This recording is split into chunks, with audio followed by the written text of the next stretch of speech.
Темны предания их, старик-чеченец, хребтов Казбека бедный уроженец. Когда меня через горы провожал, про старину мне повесть рассказал. Хвалил людей минувшего он века, водил меня под камень Расламбека, повисший над извилистым путем, как будто бы удержанный аллою на воздухе в падении своем. Он весь оброс зеленую травою, и не боясь, что камень упадет, в его тени храним от непогод, пленительней, чем голубые очи у нежных дев ледяной полуночи. Склоняясь в жар на длинный стебелек, растет воспоминание цветок. И под столетним чистою скалою сидел чечен однажды предо мною, как серая скала седой старик, задумавшись головой своей поник. Быть может, он о родине молился, и странник чуждый я прервать страшился его молчание и молчание скал. Я их в тот час почти не различал.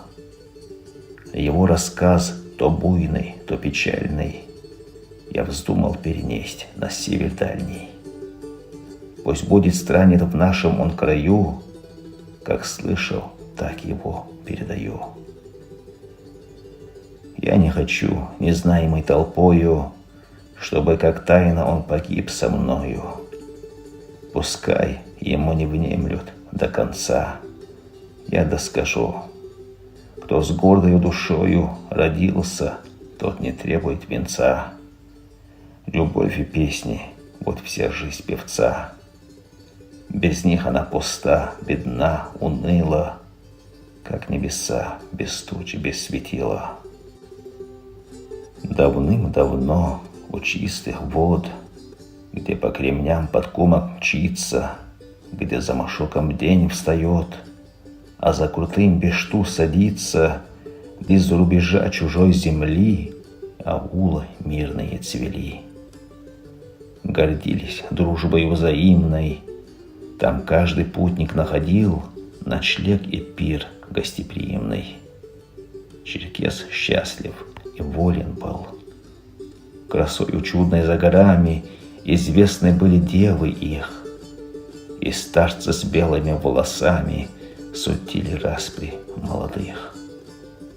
Весельем песни их дышали.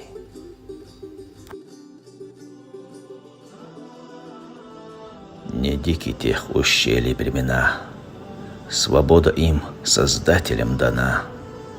Там любят мир и ценят красоту, в законах честь, а вовсе не война.